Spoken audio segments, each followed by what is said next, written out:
Hello mga kapanda, mga kaaning-aning. Ayan guys, for second time around, I have to see doctor again. Kailangan ko ulit pumunta. At naubos na yung gamot ko. Hindi pa rin ako masyadong magaling. Diyos mayo marimar. Kakakalookan na to guys. So, kailangan, tingnan mo yung boses ko ba, diba? Ganda.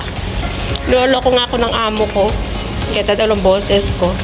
And guys, punta ulit tayo guys pa-check up kung ano ang mas mabuti sa gamot na bibigay.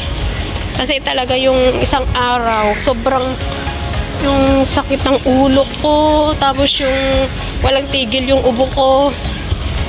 Tapos hindi ako, yung iiba yung pakiramdam ko. Ayan, kung ulit tayo. Pa-check up ulit. Para makita. Ako, Diyos may maringan. Ibig, naging February na tuloy ang nangyari sa akin, guys. Ayan, so, pasensya na, guys. Nung kailan yung Friday, kaya, hindi na ako nakapatagtambay kasi talagang sobrang sakit ng ulo ko. Tsaka kung sino lang yung nakita ko, ayun, nagtambay lang kaya talaga ako guys. Pasensya na talaga. Ang hirap talaga magkasakit. Pero kailangan ko pa rin magtrabaho.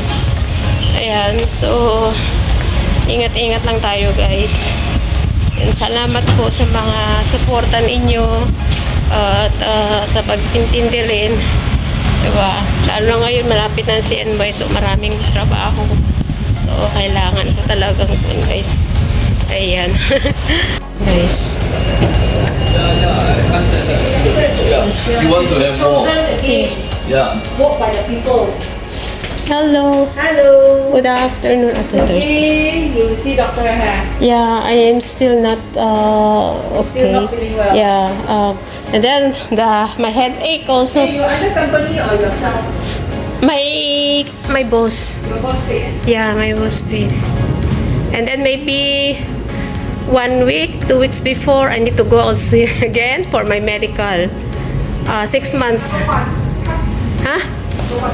Good The doctor is still not better lah. Yeah. Ayan, buti na lang walang masyadong tao. Tapos mamaya mamamalingke pa ako. Ayan, mag-aantay na naman tayo. Ayan, mga paing-aning na dito na naman tayo. Kasi talagang hindi pa talaga ako masyadong at masakit pa rin ako ng ulo. So, kailangan buti mo na masyadong tao. Ingat. Okay. Yeah, thank you. Ganito na naman guys.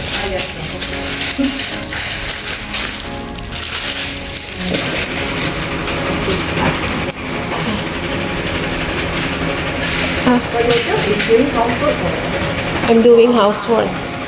I don't have uncle.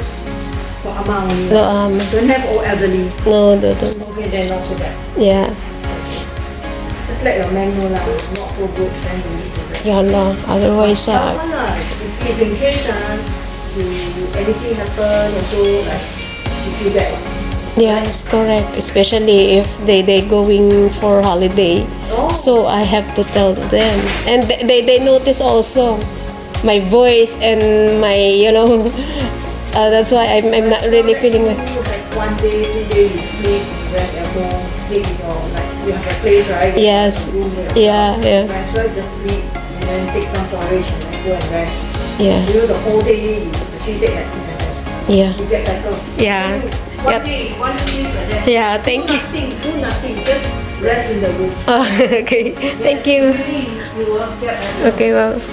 Anyway na tayo guys. Sabi ng Nikwan, kasi sa akin yung staff, kailangan ko daw matulog. Matutulog talaga ako nito. Kailangan ko talaga matulog kasi para madali ako makarecover.